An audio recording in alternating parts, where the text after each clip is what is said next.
जय श्री राम मित्रों। भारतीय पौराणिक कथा के अनुसार अहिल्या महर्षि गौतम की पत्नी थी। अहिल्या अपने सौंदर्य और सरलता के कारण पति की प्रिय थी। इसी के साथ अहिल्या अपने पति के प्रति पूर्ण रूप से समर्पित थी, इसीलिए उन्हें सती अहिल्या का नाम भी मिला था। दोनों ही पति पत्नी प्रेम पूर्वक अपने दाम्पत्य जीवन का निर्वहन कर रहे थे।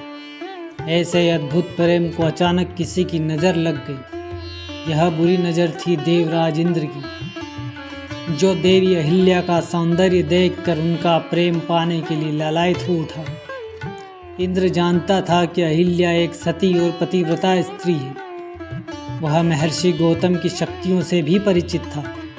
उसे हमेशा महर्षि की शक्तियों का भय बना रहता, इसीलिए वह हमेशा अहिल्या को पाने के लिए सुअवसर का इंतजार करता रहता। एक समय महर्षि गौतम ने अहिल्या से कहा कि उन्हें एक विशेष सिद्धि पाने के लिए 6 माह का एकांतवास में तपस्या करने जाना है। देवी अहिल्या ने भी सहमति देकर महर्षि गौतम को विदा किया। महर्षि को जाते देख देवराज इंद्र अति प्रसन्न होने लगा। वह कई दिनों से इस अवसर की तलाश में था। इस सधर्मी ने महर्षि के जाते ही कुछ समय की देरी से महर्षि गौतम का वेश धारण कर देवी अहिल्या के पास पहुंच गया। पति को वापस आता देखकर अहिल्या हैरान हो गई और वापस आने का कारण पूछने लगी। कपटी इंद्र ने प्रेम पूर्वक अहिल्या से कहा कि तुम्हारे प्रेम और सौंदर्य ने मुझे वन में जाने से रोक लिया, इसीलिए तपस्या का विचार छोड़कर मैं पुनः तुम्हारे पास चला आया। ऐसी प्रेम भरी बातें सुनकर देवी अहिल्या का मन खुशी से झूम उठा। वह और भी अधिक प्रेम और आनंद के साथ महर्षि गौतम का भेष धारण किए हुए इंद्र के साथ रहने लगी और दोनों ही अपने प्रेम भरे जीवन का आनंद लेने लगे।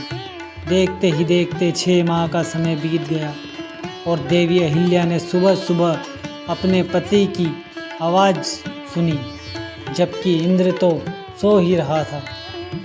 जैसे ही देवी अहिल्या बाहर पहुंची तो उन्होंने अपने पति के दर्शन किए। पति को देखकर एक ही पल में देवी अहिल्या को अनर्थ का ज्ञान हो गया। महर्षि गौतम को सामने देखकर देवी अहिल्या भयभीत होकर उनके चरणों में गिर जाती है। जब तक सो रहे इंद्र को भी महर्षि के आने का ज्ञान हो जाता है, तब इंद्र तुरंत ही वहाँ से भाग जाता है।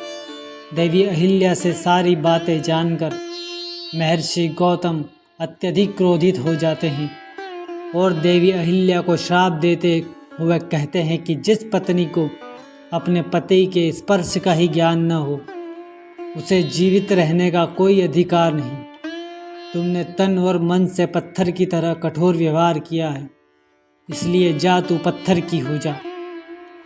इतना सुनकर देवी अहिल्या रोते हुए महर्षि गौतम से बोली, हे देव, आप सर्वज्ञानी, आप तो सब जानते हैं। आपके पास कई अलौकिक शक्तियां हैं। 6 माह तक होने वाले इस छल का ज्ञान स्वयं आपको नहीं हुआ तो मैं तो एक साधारण सी नारी हूँ और मैंने तो आपको ही जानकर अपना प्रेम लुटाया था। मैं मन और वचन से आज भी पवित्र हूँ, इसमें मेरा कोई दोष नहीं।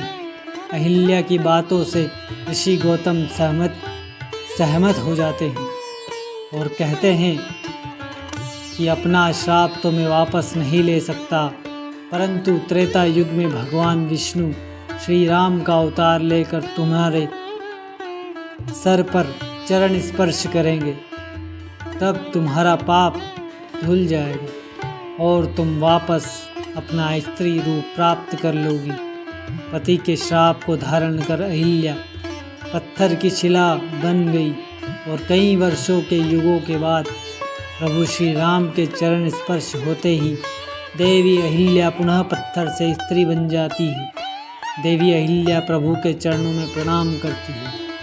तो मित्रों, आपने देखा किस तरह पत्थर बनी अहिल्या देवी श्री राम के चरण स्पर्श से पुनः नारी बन जाती है। धन्यवाद। जय श्री राम मित्रों।